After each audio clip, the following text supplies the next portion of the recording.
你们说谁是野孩子？你这么小就能打碎石头？我也不知道的呀，就是轻轻碰了一下啊。这兔子跑哪儿去了？耶，哪儿来的哭声？造孽啊！这么小的娃娃，谁家这么狠心扔在这儿？乖娃，爷爷带你回家，给你找吃的。听说了吗？老林头从山上捡了个女娃娃。哟，那女娃娃可水灵了，跟画上走出来似的。也不知道是谁家丢的。老林头一个老汉，怎么带娃？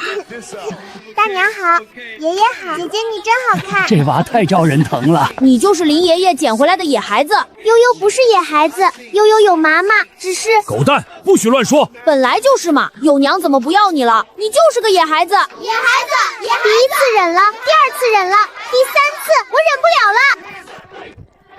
你陪我的小兔子。陪？哈哈哈！他说让我陪，我就不陪。你能把我怎么样？您刚才说要把我怎么样来着？多大的人了，还尿裤子？悠悠1岁就不尿裤子了。谁在说话？住手！谢谢你救了我呀！你真的会说话啊？哦，原来你不是普通的老鼠，是只灵鼠。我救了你，以后你就做我小弟吧，跟着我吃香的喝辣的。我堂堂灵鼠怎能做你小弟？你服不服？服。老大，你身上有一股特别的气息。什么气息啊？我也说不上来，像是灵气，又不太像，反正很特别，我从来没闻过。会不会是因为小花精？小花精？这是从小就陪着我的小花精，现在它睡着了。这是花灵珠。老大，你到底是什么来历？这种东西只有修仙之人才会有。什么是修仙啊？就是修炼成仙呀。我当然不是普通人啦，我是悠悠嘛。老大，你有花灵珠，又有天生闪力，说不定你根本就不是普通人。唉，跟老大聊天真的聊不到一个频道上。娘，那个野孩子欺负我，反了天了！一个捡来的野丫头也敢欺负我儿子！老林头，你给我出来！你家那个野孩子打我儿子，今天不给我个说法，我就不走了。桂花，怎么回事？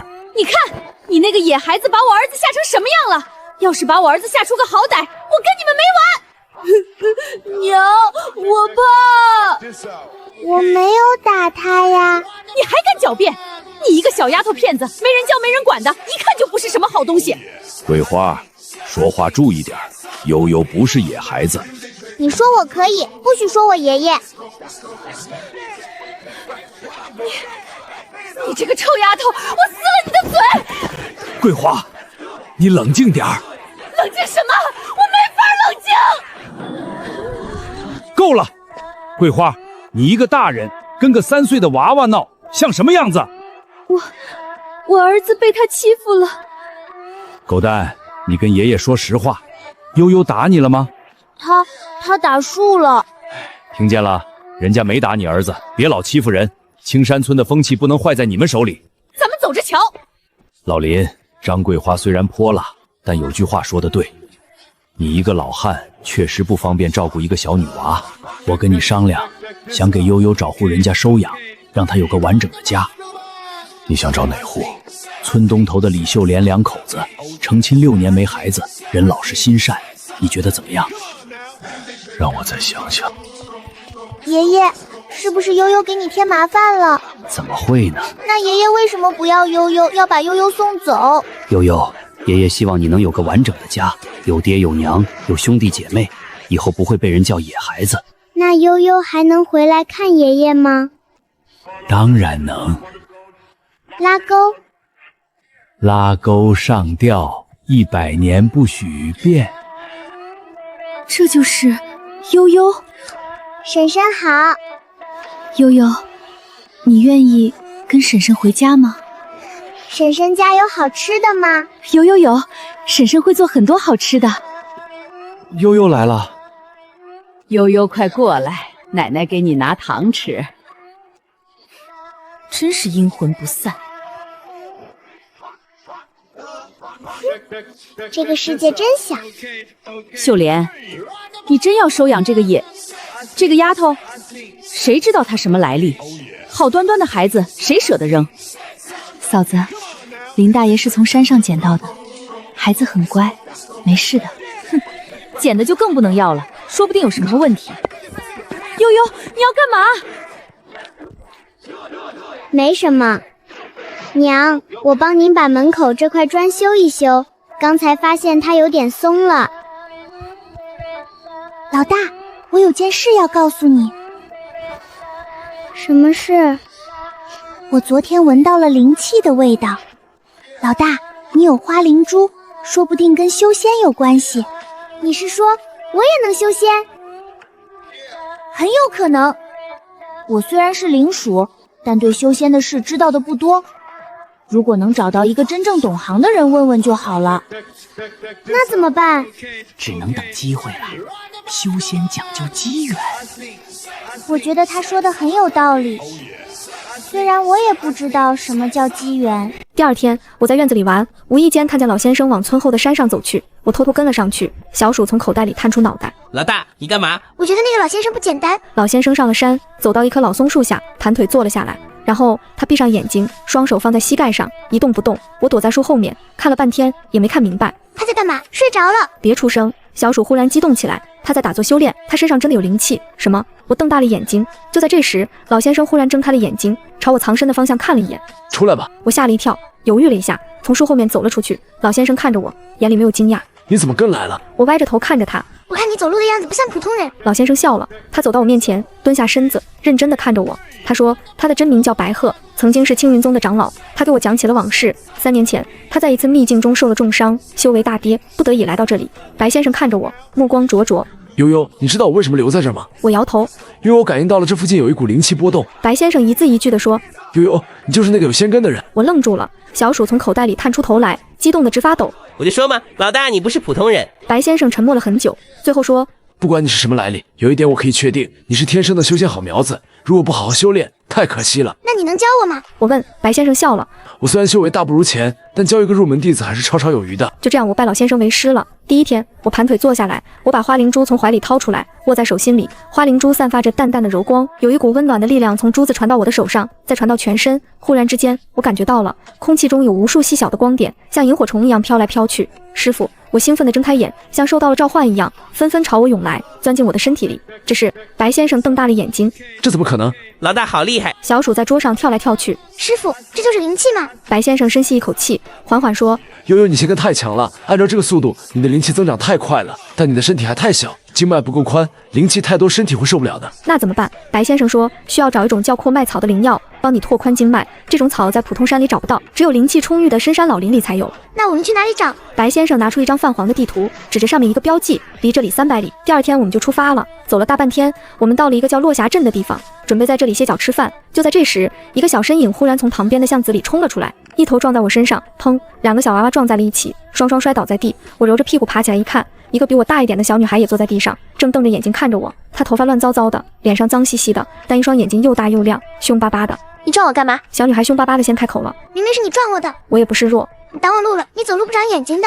你才不长眼睛。2个人你瞪我，我瞪你，谁也不让谁。小鼠从口袋里探出脑袋，小声说：“老大，这个小孩身上有灵气。”我愣了一下，仔细看了看他，果然他身上也有一股淡淡的灵气，跟我身上的有点像。小女孩也注意到了小鼠，眼睛一下子亮了。你会说话？小鼠吓了一跳，赶紧缩回口袋。小女孩盯着我的口袋，眼里冒着光。那是灵鼠，关你什么事？我把口袋捂住。小女孩忽然换了一副表情，笑嘻嘻地说：“大家都叫我小狂魔，你叫什么呀？”我一脸警惕。你刚才不是挺凶的吗？刚才是刚才，现在是现在。小狂魔凑过来：“你的灵鼠卖不卖？我出高价。”不卖。那我用这个跟你换。他从怀里掏出一颗亮晶晶的珠子，递到我面前。那颗珠子上散发着浓郁的灵气。不换，小鼠是我的朋友，不是货物。小狂魔愣了一下。你真有意思。他把珠子塞回怀里。小狂魔上下打量我：“你这么小就能引气入体了？你怎么知道？”因为我也能。小狂魔得意地挺了挺胸。我可是天才中的天才。我撇撇嘴。我也是。那咱俩比比。比就比，谁怕谁？就在这时，白先生端着2碗面回来了，看见小狂魔，微微皱眉：“这位是？”“师傅，这是我刚认识的小狂魔，他要跟我比试。”白先生看了看小狂魔，瞳孔忽然一缩，他蹲下来，仔细地看着小狂魔的脸，声音有些发颤：“你身上的灵气怎么这么强势？”小狂魔得意洋洋：“我师傅说了，我是百年难遇的修仙奇才。白先生的眉头皱得更紧了，他看了我一眼，又看了小狂魔一眼，欲言又止。先吃面吧，吃完还得赶路。小狂魔一屁股坐在我旁边。妹妹，我知道你们要去哪儿，不如我们结伴而行。白先生犹豫了一下，最后点了点头。他看小狂魔的眼神，总有一种说不清道不明的复杂。走了很久，我们终于到了青云山脚下。这座山高耸入云，山顶隐没在云雾之中，鸟兽成群。白先生指着山顶说：“阔麦草长在半山腰的悬崖上，我们需要爬上去。”我仰头看了看，山好高啊！师傅，这么高我们能爬上去吗？小狂魔在旁边哼了一声：“这有什么难的？我2岁就会爬山了。”吹牛！你不信拉倒。两个人又开始瞪眼。白先生无奈地摇了摇头。上山的路崎岖，到处都是碎石和树根。我一个3岁的小娃娃，腿又短，走起来格外费劲。小狂魔在前面走得飞快，边走边说：“姐姐小傻瓜，你跟不上吧。”我咬着牙加快了脚步。白先生在后面看着，又是心疼又是欣慰。走了半天，我们终于到了半山腰。白先生指着悬崖壁上的一丛银色小草，看，那就是阔麦草。我探头一看，那丛草长在悬崖中间，下面是万丈深渊，看一眼就头晕。我去摘，小狂魔二话不说就要往下跳。等等，白先生一把拉住他，太危险了，我来。白先生踩着悬崖壁上凸起的石头，一点一点地往下移动。我和小狂魔趴在悬崖边，紧张地看着。就在白先生快要够到阔麦草的时候，悬崖上方忽然传来一阵嗡嗡嗡的声音，像是有无数只蜜蜂在扇动翅膀。我抬头一看，脸色瞬间变了。天空中密密麻麻地飞来了一大群黑色的虫子，长着锋利的牙齿，是灵虫。小狂魔惊呼一声：“快跑！”但来不及了，那些是灵虫像一团黑云一样扑了下来，直奔白先生而去。师傅！我大喊。白先生一手抓着石头，一手驱赶是灵虫，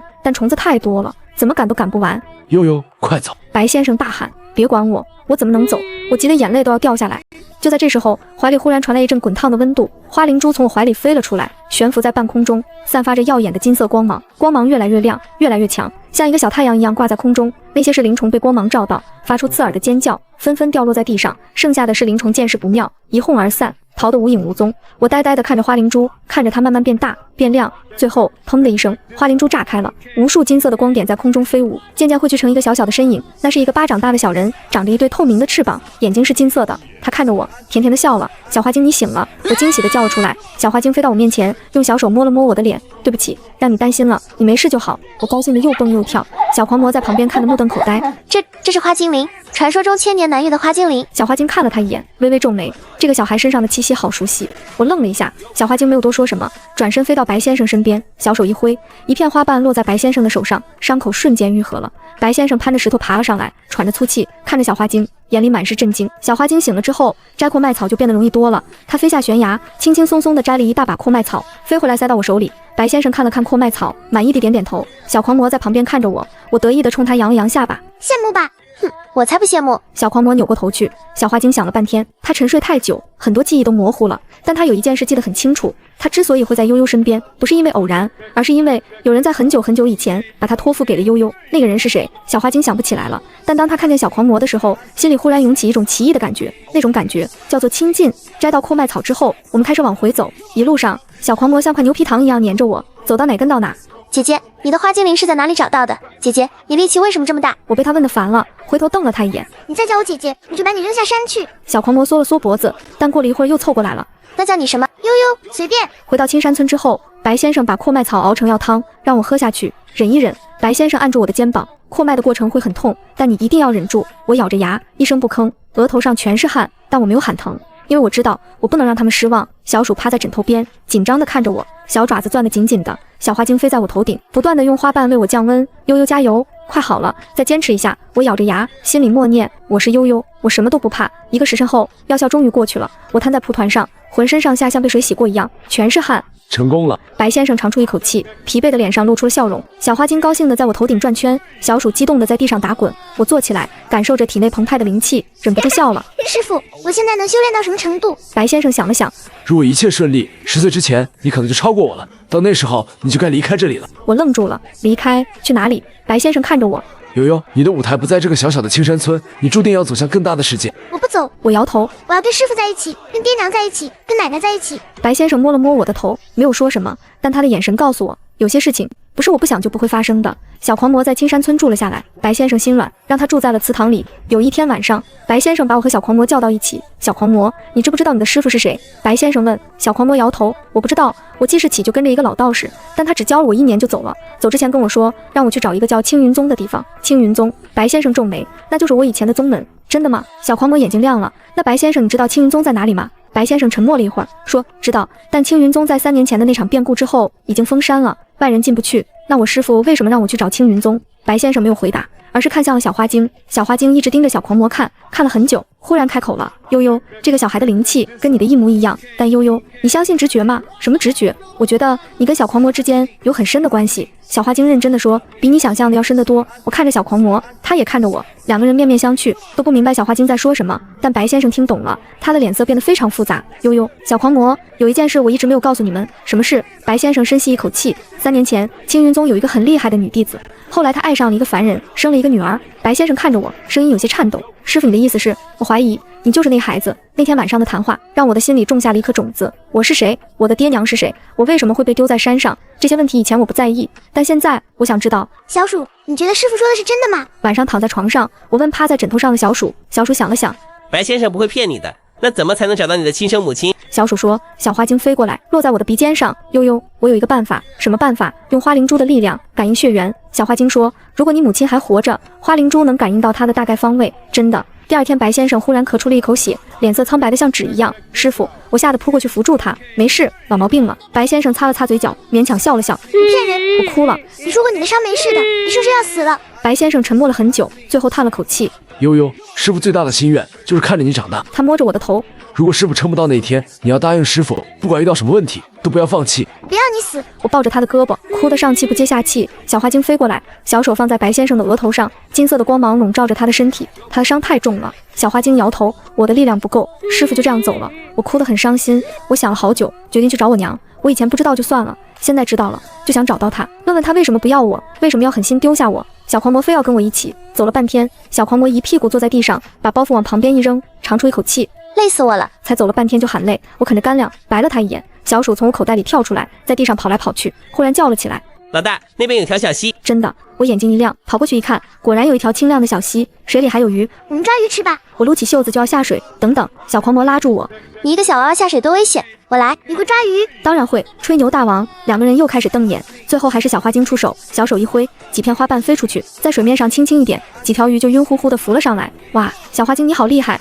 小狂魔在旁边说：“有个花精灵就是好，羡慕也没用，那是我的。”我得意地朝他吐舌头。我们开始烤鱼，小狂魔烤的鱼一面焦一面生，黑乎乎的，看起来就不太能吃。我烤的鱼金黄的，外焦里嫩，香气四溢。“你怎么烤得这么好？”小狂魔看着我的鱼流口水。“我就是不告诉你。”嘿嘿，我把一条烤好的鱼递给他：“吃吧。”小狂魔愣了一下，接过鱼，小声说了句：“谢谢。”我笑了笑。几个人围坐在火堆旁，吃着烤鱼，聊着天。夕阳西下，天边染了一层橘红色。“悠悠！”小狂魔忽然叫我：“你说你亲生母亲长什么样？”我想了想，不知道，但我觉得她一定很好看。为什么？因为我也很好看啊。走了3天，我们到了一个小镇，镇子不大，但人来人往的，还挺热闹。我们找了个客栈住下，打算歇一晚再走。客栈的老板是个胖乎乎的中年人，看见我们2个小孩子独自住店，有点犹豫：“你们家大人呢？”“在后面，明天就到。”我甜甜一笑：“伯伯，给我们2间房。”老板被我的笑容迷住了，痛快地给了2间房。小狂魔在旁边小声说：“你笑起来真好看。”我一直都很好看。我头也不回地上了楼。安顿好之后，我带着小鼠和小花精下楼吃饭。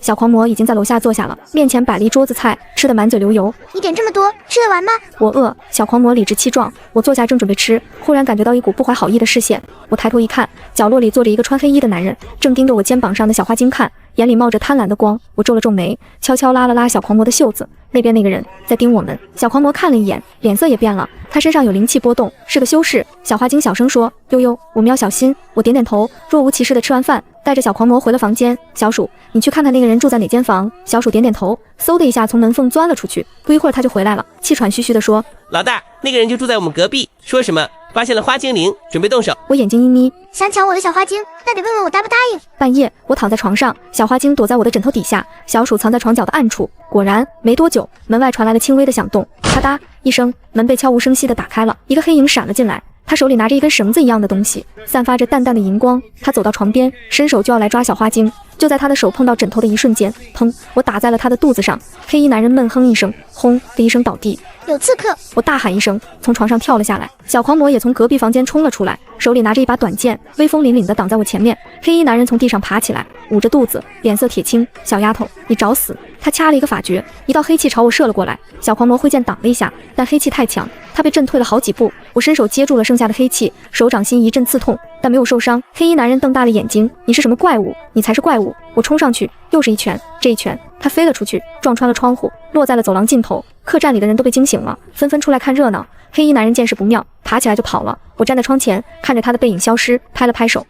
想抢我的小花精，不自量力！小狂魔目瞪口呆地看着我。离开小镇之后，我们加快了脚步。夜晚，我们在一间破庙休息。小花精坐在我的肩膀上，忽然开口了：“悠悠，我好像想起了一些事情。什么事？你娘我见过。”我猛地抬起头，你见过在哪里？什么时候？小花精闭上眼睛，努力回忆着。我记得很久以前，有一个女人把我种在花盆里，每天给我浇水，跟我说话。她说她有一个女儿叫悠悠。然后呢？然后有一天来了很多人要抓她，她把花盆打碎，把我藏在怀里，跑了很远很远的路。小花精的声音有些颤抖。最后，她把我放进了一颗珠子里，说：“小花精，帮我去陪悠悠，告诉她娘没有不要她。”我的眼泪一下子涌了出来。她真的这么说的，真的。小花精飞过来，用花瓣帮我擦眼泪。悠悠，你娘一定很爱你，她不是故意丢下你的。我抱着小花精哭了好久，我擦了擦眼泪，吸了吸鼻子，我说：“我还是要找到她，想听她亲口告诉我。”哭完之后，我心情好多了。转头一看，小狂魔正盯着火堆发呆，表情有点落寞。你怎么了？我戳了戳他。没什么。小狂魔扯了扯嘴角，就是觉得你有娘可以找，挺好的。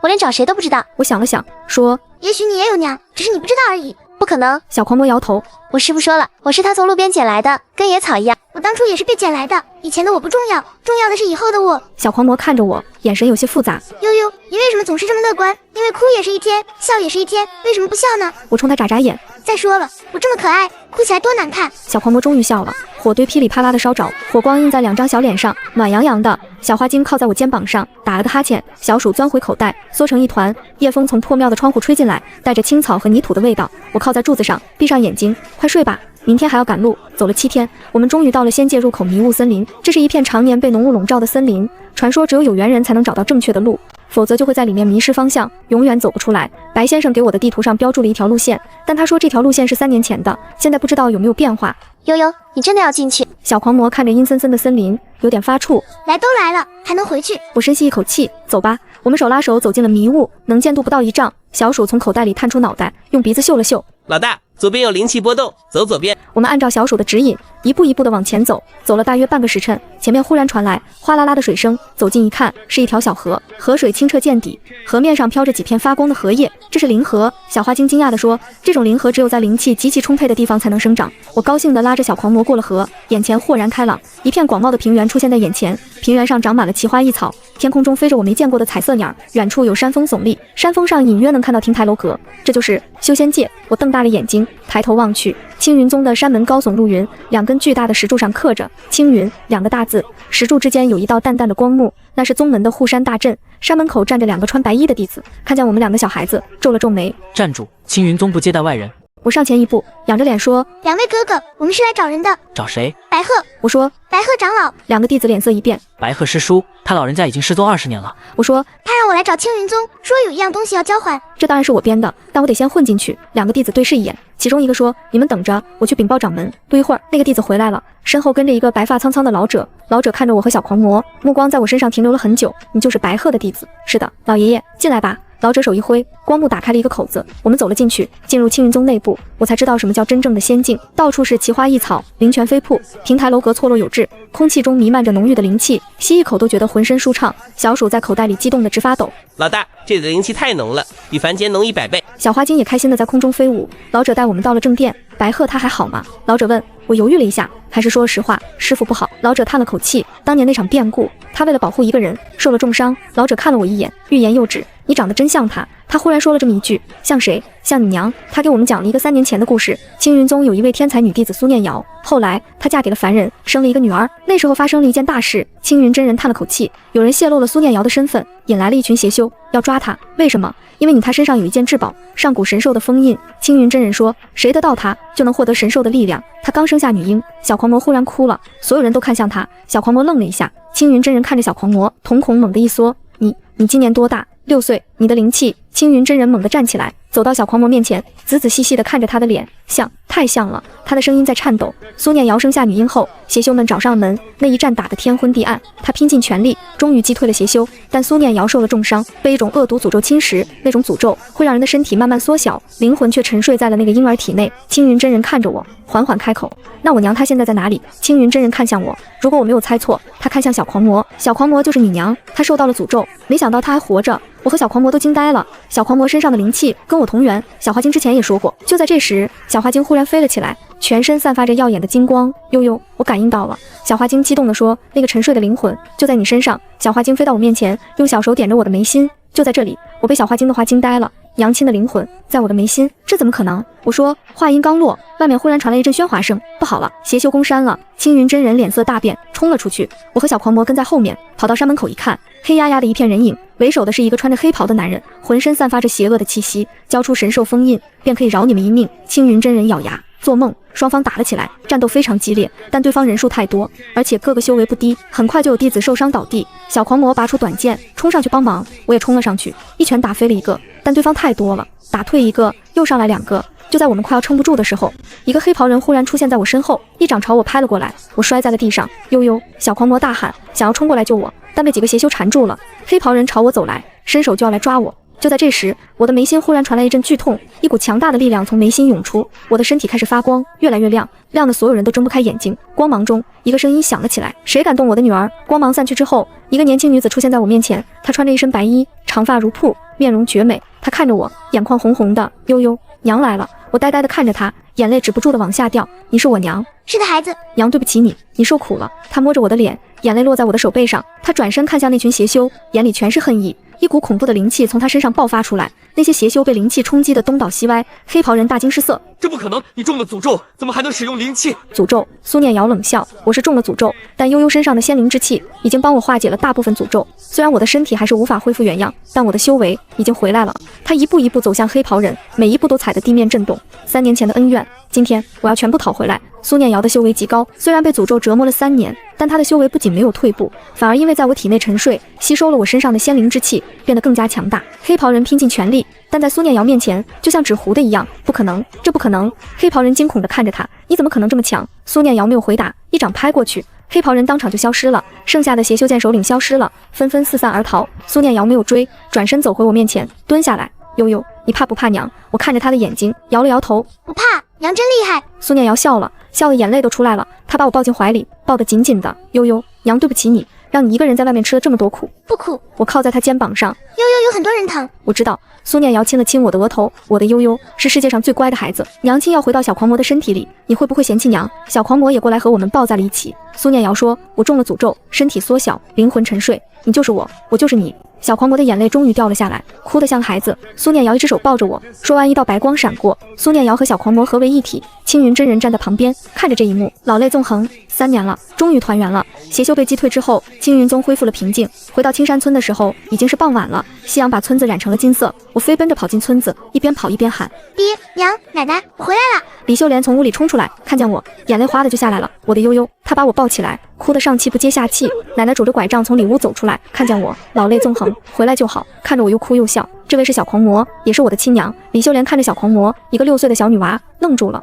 我连忙说：“这件事谁来话长，以后慢慢再说。”虽然我娘变成了6岁小孩的模样，但她的心智还是大人。她每天都会教我修炼，教我做人的道理。她每次照镜子的时候，她都会叹气：“哎，这要什么时候才能长大啊？”我在旁边说：“娘，不急，慢慢来，反正悠悠也在长大，我们一起长大。”她看着我，我看着她，我们都笑了。好，一起长大。